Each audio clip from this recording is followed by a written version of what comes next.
Good morning, everybody. Hey, it is Wednesday, April 6th. You can see yesterday was not a good day. And we'll talk about that and more when Dave joins us here in just a few moments. But before we do, let's just talk about your portfolio. Let's talk about what you actually can control. The question is, can you control what's happening across the pond over in Russia or Ukraine? We can't. Can you even control what's happening in Washington, D.C.? We really can't. But you can control how much risk you have in your own portfolio. That's why we developed the core retirement design to help you design the retirement that you always dreamed of. It helps you manage your risk, make sure that your risk you have is the risk you really and truly should have, making sure everything lines up properly. Hey, give us a call and let's schedule your core retirement design. It's simple. It's easy. Just give us a call at 863-382-0037. And with that, we've got Dave coming up next. 107 Light FM, Colby Kelly is there. We're at 8:41 now. It's 19 before 9. Let's check in on your money and see how Wall Street is treating your retirement funds. And I'm sorry to tell you, from the looks of it this morning so far, not all that hot. Let's go down to the offices of Statler Financial Services.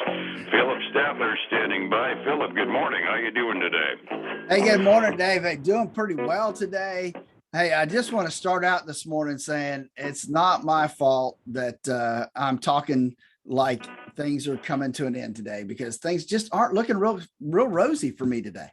I'm assuming you're talking about finances, right? Oh yeah, definitely finances. Coming off a really not a good day yesterday, and today isn't looking any better. And I keep looking for good news, and I'm having a hard time finding it today, Dave. And for that, I apologize. I understand. Yeah, and you and I normally end up bounce off each other because I'm the one with the rose-colored glasses, and you're the one that sometimes sounds like you got stinking thinking, and I'm not feeling a whole lot better than you are. Let's set the table first of all. Yesterday it was a down day on Wall Street. The Dow was off 281 points. The S&P was off by 57.5, and NASDAQ, after a pretty good day the day before, decided, oh, what the heck, let's shed it all. So it was down 328 points, down 2.25%. And much as anything, I think you and I are kind of looking at it about the same darn way. Lael Brainerd, the vice chair of the Federal Reserve, has been doing the rubber chicken circuit. Now, Lael Brainerd is the lady appointed by President Biden and was one of the ones that was in the running for the chairman's position when he decided to reappoint Paulson. So we're talking about a heavy hitter in the Federal Reserve and a dove from the school of Janet Yellen. So she's supposed to be the one that's talking about stimulating jobs and all of that stuff and keep the economy perking. On the rubber chicken circuit yesterday, she said that the central bank would be moving to rapidly shrink its balance sheet of $9 trillion. In other words, start selling the bonds like chiclets, and all of a sudden she's sounding like Bullard and the rest of the hawks on the Fed. And boy, the market didn't like that one tiny little bit yesterday, did it? They really didn't, David. Did not like that at all.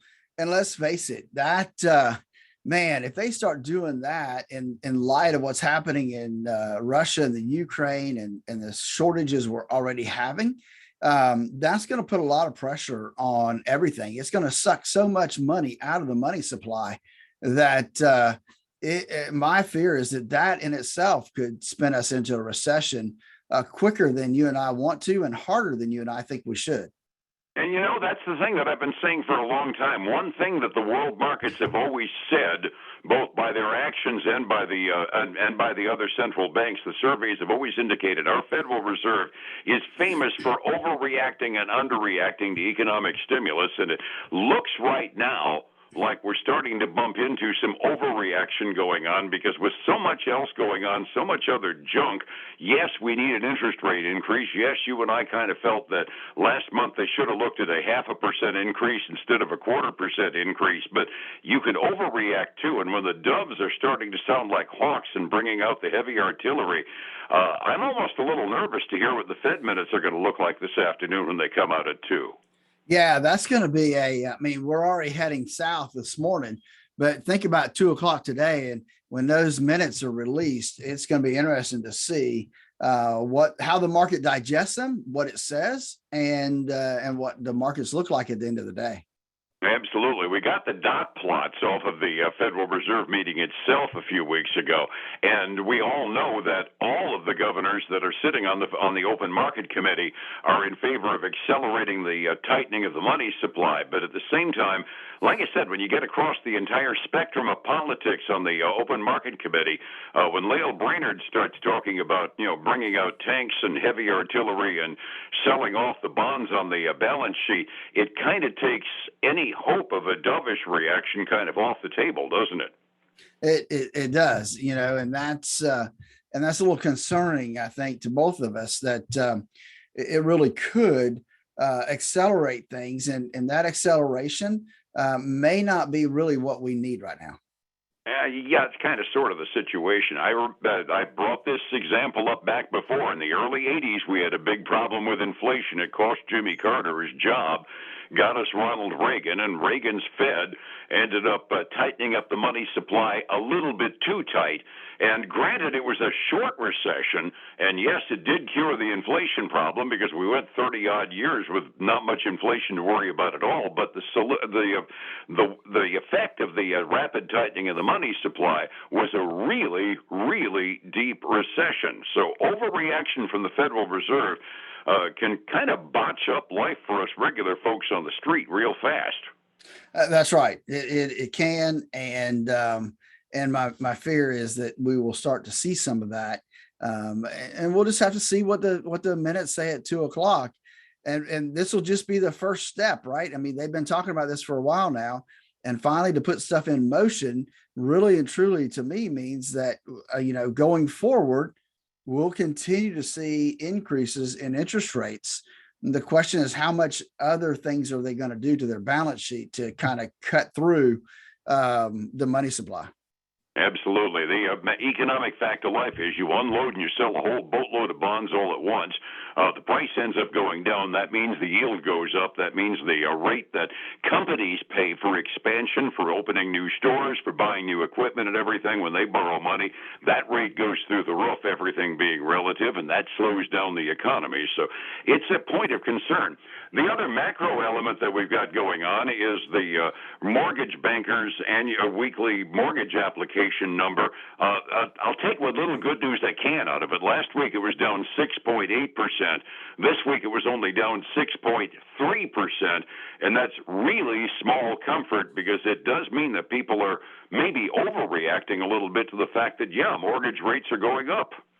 Well, it is. I mean, mortgage rates are going up. The 30-year fixed rate on a conforming loan, which is basically less than $650,000 with 20% down, has bumped 1/10%. Is at 4.9% right now, which means anything less than that for down payment wise, you're into the 5.1, 5.2%, I would think, based on what I see here. The one of the things we talk about always is not just new home purchase applications, but refinance purchases or refinance applications. They dropped another 10% week to week. And I'll tell you that 2.9% I got when I refinanced mine about 7-8 months ago is really starting to look like a bargain basement right now. Yeah. And if you look at refinances year over year, same week a year ago, we're down 62% on refis. And the thing is, there's something you and I have both said. There's a fixed value that is a market sweet spot for the price to buy a home. The thing is, so far anyway, because of all of the cash purchases taking place, housing values haven't leveled off yet. They're still climbing at this point. So until we get to that point of equilibrium for housing prices to match where the interest rate is, we're going to continue to see this decrease in mortgage applications going in. So there's a sifting and winnowing effect going on in the mortgage market right now that's going to be a little painful for folks for a little while. It is, and we'll continue to follow that to see, at what point will this start affecting construction and new home and even existing home sales? At what point do we start to see those numbers fall off? And I told you before we went on the air that we think we need to draw a line in the sand here and look 3 to 6 months from now and see what the results are when we look at construction and home sales.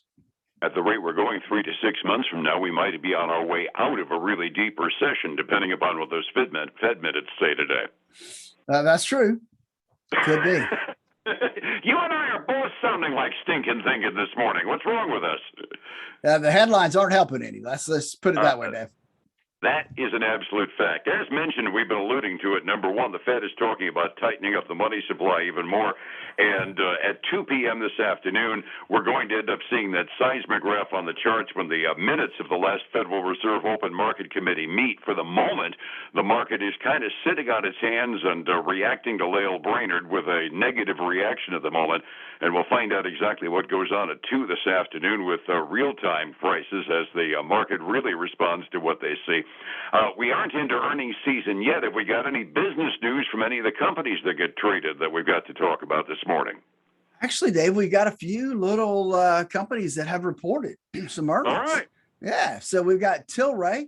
They're the marijuana hemp producers, and they had an unexpected profit for this last quarter, even though their revenue did fall further than was expected. But they've got a new deal. They've got a deal with Whole Foods. Now, Whole Foods isn't going to be selling marijuana, folks, but but they are. Tilray has a subsidiary that produces a hemp powder. And so they've come up with an agreement with Whole Foods to sell that. So that's helping them this morning as well. Tilray's up almost 11% this morning. Cool. I know you follow the weed stocks more than I do because I don't see them on my S&P ticker. But as you develop the ancillary byproducts to weed, like you say, like the hemp powder and the like, I would imagine that's going to be a growth category, even with all the giggles we do about selling weed in the public traded markets. Oh yeah, definitely. Because there's obviously health benefits to some of that stuff, and so we'll continue to see health food stores and whole food type places that will pick that kind of stuff up and put on the shelves. Understood. What else we got? So the other one we have is I got two more. This one's not a name that we're going to know, but it's called Array Technology. They are a manufacturer of solar, not solar equipment, but the mechanism that solar equipment is held by. So some framing, some motors, and that kind of stuff. They had a good quarter. They better than expected revenue and profit. They are going through a little bit of a CEO change right now, but still they're a big winner, up almost 13% this morning. So it's good to see this when we look at the futures all in red. It's nice to see some companies are actually going to be in the green this morning. Absolutely. The last one I have for you is called Simply Good Foods, which must be good, right? So they're a nutritional food and snack maker. They reported better than expected profit and revenue for last quarter, and then kicked that in a little bit more. They raised their full year forecast in sales and revenue. So they're up about almost 3.5% this morning. Like you say, some good news is always good to see because we don't have a lot on the macro front. Fear and greed index, by the way, is staying pure neutral on the markets, which kind of surprises me, to tell you the truth. Resetting the table, down day yesterday on Wall Street, 45 minutes before we start trading this morning. Phillip, what are we looking at? I see a lot of red ink on the index side of things. We've got the Dow 30 down almost 0.7%. The S&P 500 is down 0.9%, and then the tech heavy NASDAQ 100 down a little over 1.5% today, Dave. It's going to be a rough start to the morning. And when we go to the other side of the coin, silver's down 0.75%, gold's down 0.1%, and crude oil is heading up again. It's not as bad as yesterday, but it's up 1% to 103 a barrel. And that's about where I think we were yesterday morning at this time, so we can deal with that for the short term. It's a little lower. I think we started yesterday morning about a 104. Yeah, I think he had it at 104. My delayed quotes were at 103. I remember that exchange yesterday. Overseas markets, we had kind of a mixed bag in the Asian rim. Hong Kong was off substantially, but Japan and China's mainland markets were kind of flat. The European markets are looking at our futures and our track record from yesterday and going, oh, golly, they're all in the red. Germany's down by almost 2%, France by a little over 2% midway through their day. Like we've been saying, a rubber chicken speech from a bigwig at the Fed can tank the markets for a day. That's something you can't control. Putting too much money at risk is something you can. How do I find you to avoid that syndrome? You know, you're absolutely right, Dave. And that's why we developed the core retirement design to help people understand and control the risks they have in their current portfolio and to make sure that it really matches up with the amount of risk that they can stomach through the ups and downs of the marketplace. Give us a call at 863-382-0037 for your core retirement design. Join us this weekend for the Statler Financial Radio Show, 6 a.m. and noon on Saturday, 10 a.m. Sunday morning on Highlands News Talk 730 and 95.3 FM. And back here again tomorrow morning, and you and I can make a pinky finger promise to each other to take some happy pills before tomorrow morning, all right? Hey, we will do our best for sure. Thank you, my friend. It's 105.7 Light FM and Statler Financial Services, Phillip Statler. Hey, folks, again, I want to thank you for joining us today as we head middle way through the week. And I hope things are going well for you. And I hope you'll join me again tomorrow. Same time, same place, right here. Like us, share us, promote us. We really appreciate it. Have a great day. Until tomorrow. Bye now.